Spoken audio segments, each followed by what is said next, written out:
नमस्कार, देवभूमि समाचारों में आपका स्वागत है। मैं हूं सबिहा। आगे आप मेरे साथ देखेंगे उत्तराखंड से जुड़ी तमाम छोटी बड़ी खबरें विस्तार से, लेकिन सबसे पहले नजर हेडलाइंस पर। मुख्यमंत्री पुष्कर सिंह धामी का बयान, लोकतंत्र के महापर्व के लिए तैयार हैं हम। पीएम मोदी के नेतृत्व में हुए कामों का जिक्र कर जीत के लिए दिखे आश्वस्त। हरीश रावत ने बीजेपी पर आचार संहिता के उल्लंघन का लगाया आरोप। कहा, आबकारी और तबादलों को लेकर खूब हुआ भ्रष्टाचार। 14 फरवरी को भाजपा की विदाई तय। पहली बार डिजिटल चुनावी प्रचार के रंग बिरंगेंगे सियासी दल। वर्चुअली जुड़कर जनता का समर्थन जुटाने की भरसक कोशिश। आखिर में जनता ही करेगी फैसला। रुद्रपुर में चुनाव से पहले माहौल बिगाड़ने की कोशिश। गौ माता की हत्या से आक्रोशित भीड़ का जबरदस्त हंगामा। प्रशासन को 24 घंटे के भीतर खुलासा करने का अल्टीमेटम। और बारिश और बर्फबारी से सैलानियों के खिले चेहरे। पर्यटकों की बड़ी आमद तो फसलें बर्बाद होने से किसान हुए परेशान।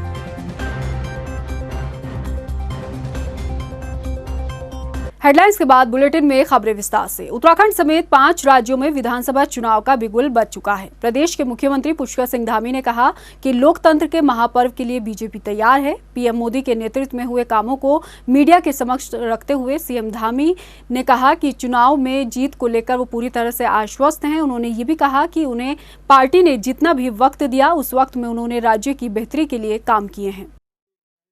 लगभग 6 माह का समय मुझे मुख्य सेवक के रूप में मिला।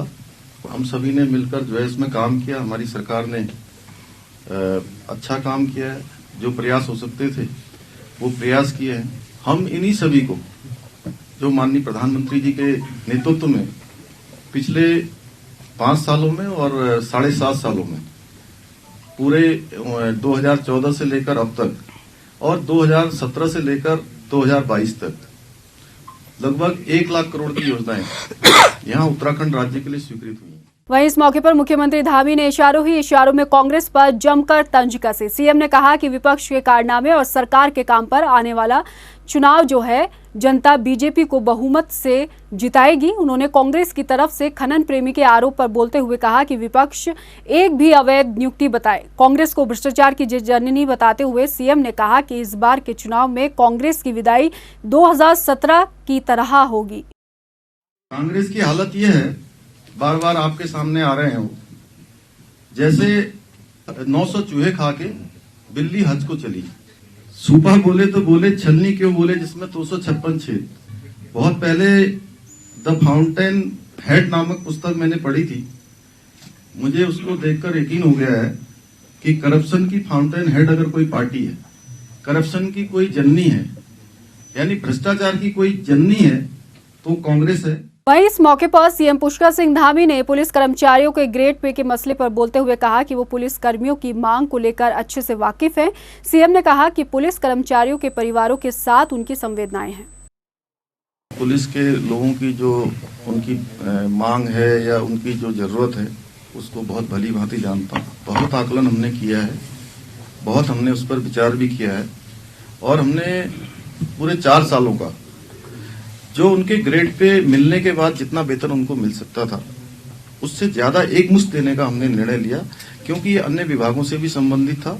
लेकिन अगर उसके बावजूद भी अगर कोई बात होती है तो हम लोग देखेंगे, निकट भविष्य में उस पर विचार करेंगे और हमारी पूरी सहानुभूति उन पुलिस के अधिकारियों के साथ है और पुलिस के कर्मचारियों के साथ है, उनके परिवारों के साथ। सोशल मीडिया पर एक बार फिर हरीश रावत ने भाजपा के खुलासे के ट्वीट से प्रदेश के सर्द सियासत को गरमा दिया।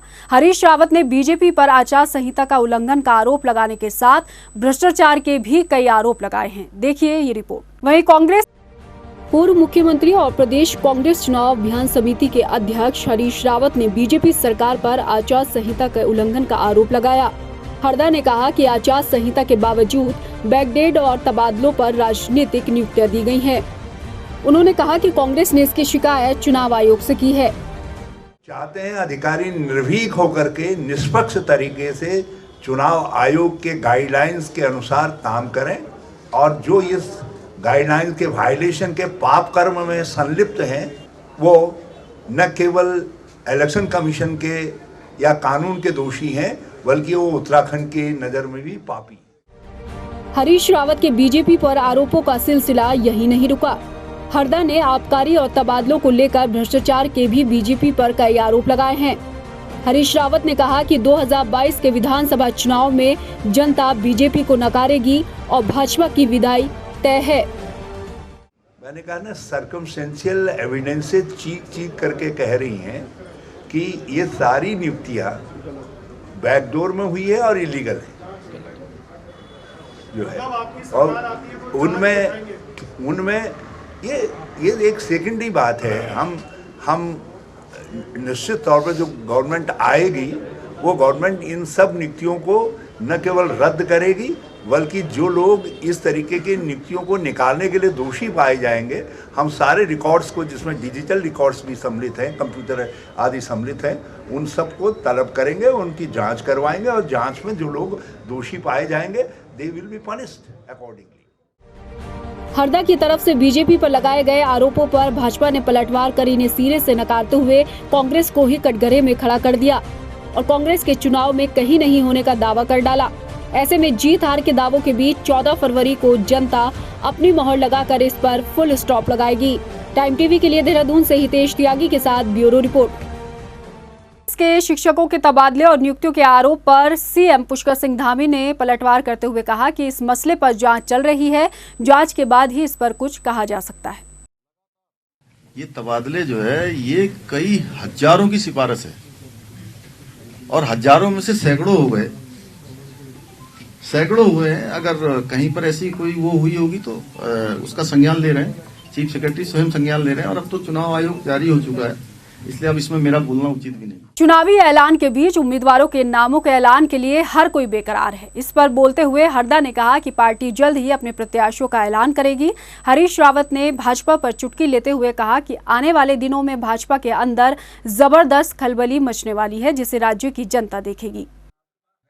ये अध्यक्ष जी ने कह दिया है, वो तो उन्होंने बड़ी जल्दी बताया है, लेकिन मैं समझता हूँ कि हम सब लोग जो है एक हफ्ते के अंदर हमारे उम्मीदवारों के नाम रोल आउट होने शुरू हो जाएंगे और कुछ नामों को मैं टैक्टिकली हम बाद में डिक्लेयर करेंगे, क्योंकि भाजपा के अंदर एक आसन्न भगदड़ को उत्तराखंड देखे, उसको भी हम नुमाया करना चाहते हैं। चुनाव का ऐलान होते ही टिकट बंटवारे को लेकर पहले आप पहले तुम का दस्तूर इन दिनों देखने को खूब मिल रहा है। भाजपा प्रदेश अध्यक्ष मदन कौशिक ने कांग्रेस पर आरोप लगाते हुए कहा कि 2017 का डर कांग्रेस को अब तक सता रहा है। उन्होंने कहा कि बीजेपी पार्टी पहले आप पहले तुम की राजनीति नहीं करती है, बल्कि केंद्रीय पार्लियामेंट्री बोर्ड की तारीख के हिसाब से अपना काम और फैसले लेती है। मदन कौशिक ने कहा कि जो बोर्ड का फैसला होगा वही सर्वमान्य होगा। उनको डर बहुत है, वो जो उनका डर और भय है वो उनको सता रहा है। 2017 में क्या हुआ था वो भी उनकी जानकारी में है और मैं समझता हूँ कि भारतीय जनता पार्टी किसी से पहले और किसी के बाद वाली नीति पर नहीं चलती।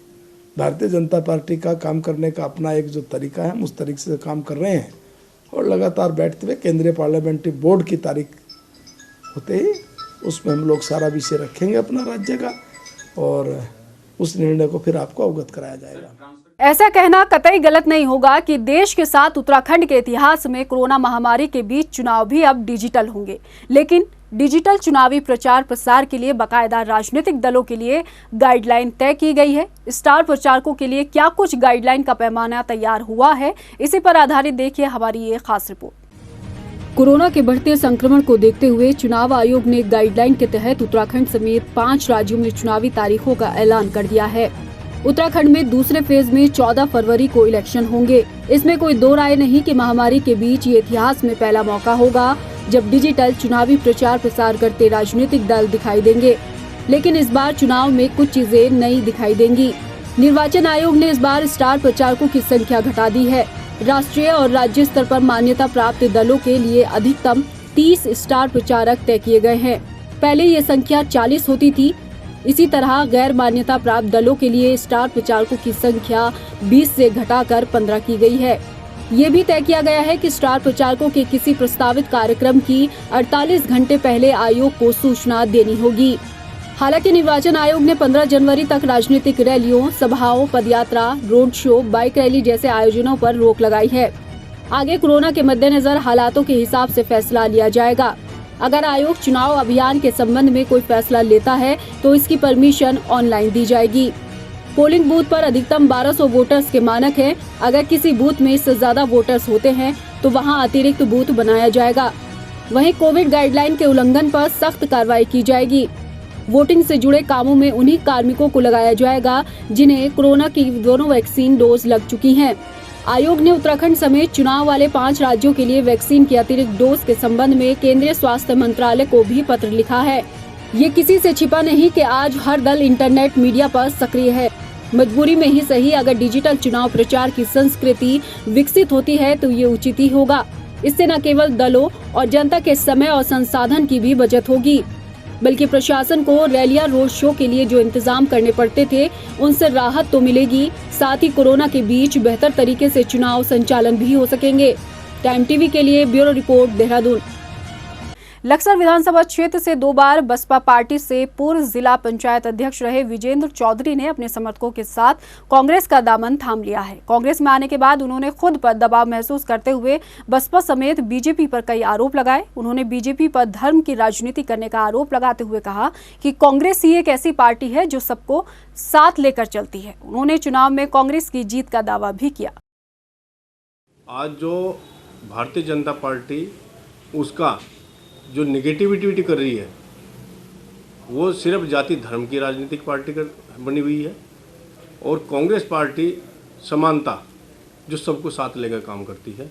इसलिए मुझे आज मैं खुश भी हूँ और बड़ा अच्छा महसूस कर रहा हूँ कि हम दोनों भाइयों को माननीय श्री हरीश रावत जी के नेतृत्व में काम करने का मौका मिलेगा। भगवानपुर विधायक ममता राकेश ने बीजेपी सरकार के 5 साल के कार्यकाल पर सवाल खड़े किए हैं। ममता राकेश ने बीजेपी पर आरोप लगाते हुए कहा कि उनके स्वर्गीय पति के क्षेत्र में मेडिकल बनाने की मांग वो लगातार सरकार से करती नहीं, लेकिन उनकी मांग को अनदेखा किया गया।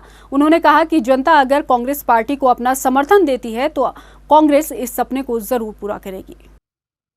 मैंने पूरी आवाज़ उठाई इस सदन में। ऐसा कोई सत्र नहीं गया जब मैंने भगवानपुर मेडिकल कॉलेज की बात नहीं की, लेकिन मुझे कहते हुए बड़ा दुख है कि इस सरकार ने मंत्री जी का वो सपना अधूरा छोड़ रखा है, उसे ठंडे बस्ते में डाल रखा है। निश्चित रूप से यदि परमपिता परमात्मा का आशीर्वाद मुझे मिला, सम्मानित जनता का आशीर्वाद सहयोग मुझे मिला, तो सबसे पहले भगवानपुर में मेडिकल कॉलेज को बनवाने का काम करूँ। राज्य में चुनाव का ऐलान होने के बाद जिला निर्वाचन और प्रशासन पूरी तरीके से तैयारियों में जुट गया है। हल्द्वानी के MBPG कॉलेज में नैनीताल जिले की 6 विधानसभा सीटों का निर्वाचन कंट्रोल रूम बनाया गया है।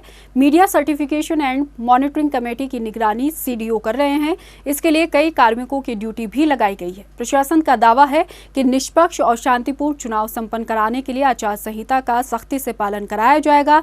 इसके साथ ही पेड न्यूज और सोशल मीडिया पर भी कड़ी नजर रहेगी।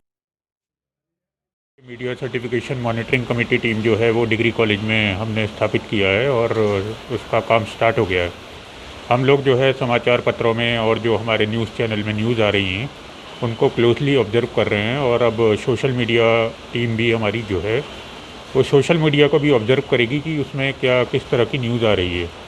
तो मेन फोकस रहता है पेड न्यूज़ और फेक न्यूज़ पे। विधानसभा चुनाव से पहले ही प्रदेश में माहौल बिगाड़ने की कोशिश होने लगी। ऐसा ही एक मामला रुद्रपुर में सामने आया, जहां गौ माता की हत्या कर विशेष समुदाय की भावनाओं को भड़काने का काम किया गया। हालांकि पुलिस ने जल्द ही मामले के खुलासे का दावा किया है। बारिश के बीच लोगों की भीड़ का ये नजारा,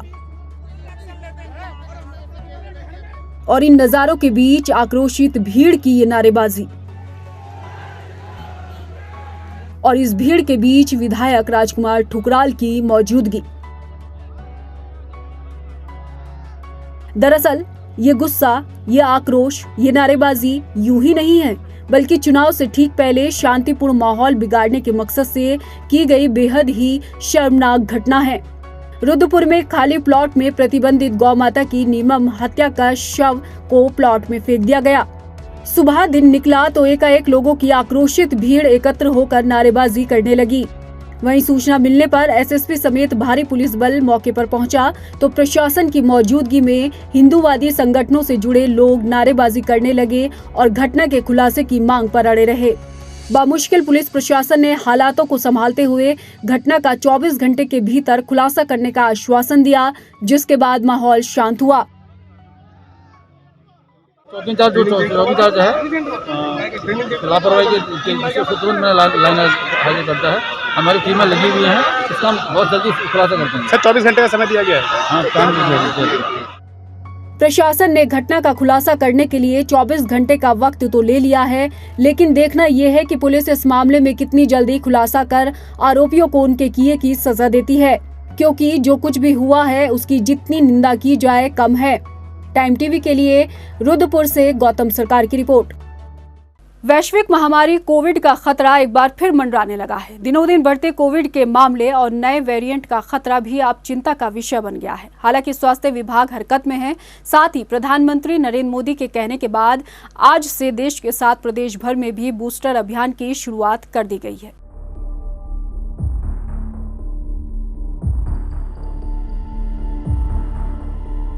कोविड का खतरा एक बार फिर मंडराने लगा है। साथ ही नए वेरिएंट ने स्वास्थ्य विभाग की चिंता बढ़ा दी है। कोरोना के बढ़ते खतरे के बीच 60 उम्र पार कर चुके सभी बुजुर्गों, फ्रंटलाइन वर्कर्स के साथ ही स्वास्थ्य कर्मियों को बूस्टर डोज देने की तैयारी आज से शुरू कर दी गई है। कोविड वैक्सीन की पहली और दूसरी डोज के 9 महीने पूरे कर चुके लोगों को भी तीसरी वैक्सीन लगाई जा सकती है। बूस्टर डोज अभियान के लिए स्वास्थ्य विभाग तैयारियों को मुकम्मल बता रहा है। सभी बूथों पर अलग से बूस्टर डोज की 20% डोज मौजूद रहेगी। वैक्सीन अभियान के साथ ही प्रदेश में बढ़ रहा संक्रमण ने तीसरी लहर की दस्तक दे दी है। जानकारों ने तीसरी लहर को बच्चों और बुजुर्गों के लिए ज्यादा खतरनाक बताया था, लेकिन बूस्टर डोज इन लोगों के लिए सुरक्षा कवच का काम करेगी। तो वहीं 1 जनवरी से 15 से 18 साल तक के बच्चों को वैक्सीन लगाने का सिलसिला भी जारी है। ऐसे में बढ़ते कोरोना के मामलों से निपटने और इस वायरस के खात्मे के लिए सरकार और विभाग के सामने एक बड़ी चुनौती मुंह खड़ी है। बस जरूरत है कि इस चुनौती को सही ढंग से अमल में लाया जाए। टाइम टीवी के लिए ब्यूरो रिपोर्ट।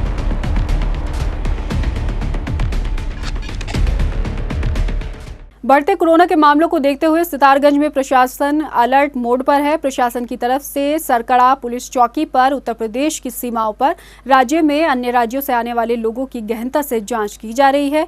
बाहरी राज्यों से आने वाले लोगों को कोरोना वैक्सीन की दोनों डोज लगे होने पर ही प्रवेश की परमिशन दी जा रही है। साथ ही पीलीभीत अमरिया से सितारगंज आने वाले वाहनों की सरकड़ा चेक पोस्ट पर चेकिंग भी की जा रही है।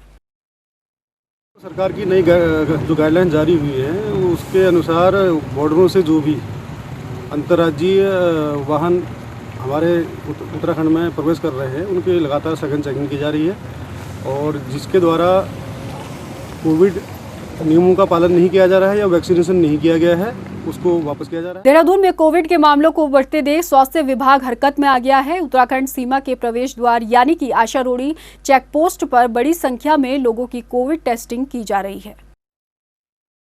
कम से कम 10 मिनट तो उससे रुकना ही पड़ेगा यहाँ पे, क्योंकि इतने तक प्रॉपर सैंपल लिया है उसका भी इतने प्रॉपर तक रिपोर्ट नहीं आएगी, इतने तक हम रिपोर्ट नहीं देते उसे। हमारी यहाँ पे टीम है 24 घंटे उपलब्ध है, और 24 घंटे में यहाँ पे सुबह जो 8 बजे से स्टाफ आता है वो रात के 8 बजे तक रहता है, जो नाइट में स्टाफ आता है वो 8 बजे से 8 बजे तक रहते हैं। रुड़की में भाजपा के 29 पार्षदों में से 14 पार्षदों ने इस्तीफा दे दिया है। मीडिया से मुखातिब हुए नाराज पार्षदों ने आरोप लगाया कि क्षेत्र में विकास काम हुए ही नहीं।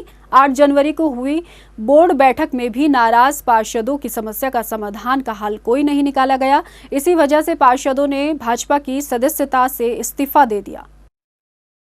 किया गया है कि जो भी हमारे भाजपा का बोर्ड हुआ था उसमें भाजपा के पार्षदों के 16 पार्षदों के प्रसाद भाजपा के ही पार्षदों के द्वारा कांग्रेस और बसपा के साथ मिलकर गिराए गए थे, और उससे ही वो अपने बहुत आते, इसलिए सामूहिक इस्तीफा आज भाजपा से सबने दे दिया है और बोर्ड भाजपा का खत्म हो चुका है रुड़की से। आदर्श आचार संहिता लागू होते ही राजधानी में भी नगर निगम हरकत में आ गया है। बैनर, पोस्टर, होर्डिंग से पटे शहर को अब फ्री किया जा रहा है। नगर आयुक्त और नोडल अधिकारी अभिषेक रुहेला ने कहा कि 48 घंटे में शहर भर से चुनाव प्रचार सामग्री को हटा दिया जाएगा। इसमें जो आचार संहिता कल लगी है उसके बाद भारत निर्वाचन आयोग के निर्देश हैं कि प्रथम 24 घंटे में सभी जो सरकारी कार्यालय हैं उनको प्रचार सामग्री से मुक्त किया जाए यदि कहीं हो, और अगले 48 घंटे में यानी आचार संहिता से अगले 48 घंटे के अंदर हमें जितनी भी सार्वजनिक संपत्तियां हैं उनको जो भी राजनीतिक दलों द्वारा प्रचार सामग्री इत्यादि अनधिकृत रूप से लगाई गई है वो सब हटवानी है, पोस्टर, बैनर, होर्डिंग, पैम्पलेट इत्यादि सभी। उत्तराखंड में पिछले 3 दिनों से पहाड़ों पर बर्फबारी तो मैदानी इलाकों में बारिश से ठंड ने लोगों की कपकपी छुटाई हुई है। आपको हम 4 अलग अलग तस्वीरें दिखा रहे हैं जिनमें आप देख सकते हैं कि कई इलाकों में बर्फबारी के बीच सैलानी मौसम का लुत्फ लेने पहुंच रहे हैं, तो कहीं मैदानी इलाकों में बारिश से लोग ठंड से परेशान हैं। मसूरी, धनौल्टी, औली, पिथौरागढ़, चमोली में जहां जमकर बर्फबारी हुई है, तो वहीं देहरादून समेत मैदानी इलाकों में पिछले 2 दिन से मूसलाधार बारिश से ठंड काफी बढ़ गई है। हालांकि भारी बर्फबारी से गंगोत्री यमुनोत्री हाईवे पर 30 घंटों से हाईवे ये बंद है। आज दिन में हल्की धूप निकलने से राजधानी देहरादून में लोगों को थोड़ी राहत जरूर मिली, लेकिन मौसम विभाग के पूर्वानुमान के मुताबिक उत्तराखंड में कल से ही मौसम के साफ होने के आसार हैं। उधर लगातार बारिश और बर्फबारी से अब लोगों की मुश्किलें भी बढ़ने लगी है। नैनीताल के ऊंचाई वाले इलाकों में बर्फबारी होने से मैदानों में ठंड काफी बढ़ गई है। मुक्तेश्वर में न्यूनतम तापमान 2 डिग्री से नीचे आ गया है, तो बारिश और बर्फबारी को देखते हुए आपदा प्रबंधन टीम को अलर्ट मोड पर रखा गया है। भारी बर्फबारी वाले इलाकों को चिन्हित कर जेसीबी तैनात की गई है, जिससे बंद सड़कों को जल्द से जल्द खोला जा सके। हिसाब से बारिश हो रही है, उसको देखते हुए हमारी टीमें 3-4 दिनों से वो सजग हैं, और ऐसे क्षेत्र जहाँ पर बर्फ़बारी होने की संभावना है और उन सड़कों को बर्फ़ होने की दशा में खोलने के लिए हमने अपनी टीमें लगा रखी हैं। तो मुक्तेश्वर का इलाका हो या नैनीताल का, हमने वहाँ पे लगातार जेसीबी की ड्यूटी लगा दी है। वहीं पिछले 2 दिन से पहाड़ों पर बर्फबारी तो मैदानी इलाकों में बारिश से किसानों की फसलों को खासा नुकसान हुआ है। गदरपुर में लगातार बारिश के कारण किसानों का लाखों का नुकसान का अनुमान है। स्थानीय लोगों का कहना है कि बारिश में गेहूं की फसलें उनकी पूरी तरह से तबाह हो चुकी हैं, लेकिन तहसील प्रशासन ने आकर अब तक कोई सुध नहीं ली है और न ही खराब हुई फसलों का उन्हें किसी तरह का कोई मुआवजे का ऐलान किया गया है। कितना पानी चल रहा है और यहाँ पे जो गेहूँ है हमारी बिल्कुल ख़त्म हो चुकी है। धानों में भी हमारे 5 फीट पानी चढ़ा था, हमने फ़ोटो भेजे थे और प्रशासन को, लेकिन प्रशासन ने कोई सुनवाई नहीं करी। एसडीएम साहब को ज्ञापन दिया गया था, एसडीएम साहब ने कानूगो साहब के लिए रिकमेंड किया था, लेकिन कानूगो साहब ने कोई सुनवाई नहीं करी। कभी कह रहे हैं मैं मीटिंग में, कभी कह रहे हैं कुछ है। आज बात करी तो कहने लगे कि अब तो आचार संहिता लगी, अब इसमें हम कुछ नहीं कर सकते। गदरपुर के नेशनल हाईवे 74 पर 8 जनवरी को हुई सड़क हादसे में प्रशासन की बड़ी लापरवाही सामने आई है। आपको बता दें कि हादसे में घायल शख्स का शव 2 दिन बाद ट्रक के नीचे दबा मिला। फिलहाल शव की पहचान अब तक नहीं हो पाई है। मैं यहाँ पे शटडाउन देने के लिए आया था। जैसे ही मैं शटडाउन देने के लिए आया था, मैं उधर रोड के उस पर खड़ा था, तो जो करंट ड्राइवर है वो पट्टा बांधने के लिए आ रहा था, तो उसने जैसे झोंका पट्टा बांधने के लिए, तो वो देखा डेड बॉडी पड़ा नीचे। तो वो हमें बुलाया कि संजीव भाई इधर आओ, देखो ये डेड बॉडी पड़ी है। उसको मैंने तुरंत पुलिस को सूचना दी। फिलहाल इस बुलेटिन में इतना ही। मुझे दीजिए इजाजत, लेकिन चलते चलते एक नजर हेडलाइंस पर। नमस्कार। मुख्यमंत्री पुष्कर सिंह धामी का बयान, लोकतंत्र के महापर्व के लिए तैयार हैं हम। पीएम मोदी के नेतृत्व में हुए कामों का जिक्र कर जीत के लिए दिखे आश्वस्त। हरीश रावत ने बीजेपी पर आचार संहिता के उल्लंघन का लगाया आरोप। कहा आबकारी और तबादलों को लेकर खूब हुआ भ्रष्टाचार। 14 फरवरी को भाजपा की विदाई तय। पहली बार डिजिटल चुनावी प्रचार के रंग बिरंगेंगे सियासी दल। वर्चुअली जुड़कर जनता का समर्थन जुटाने की भरसक कोशिश। आखिर में जनता ही करेगी फैसला। रुद्रपुर में चुनाव से पहले माहौल बिगाड़ने की कोशिश। गौ माता की हत्या से आक्रोशित भीड़ का जबरदस्त हंगामा। प्रशासन को 24 घंटे के भीतर खुलासा करने का अल्टीमेटम। और बारिश और बर्फबारी से सैलानियों के खिले चेहरे। पर्यटकों की बड़ी आमद तो फसलें बर्बाद होने से किसान हुए परेशान।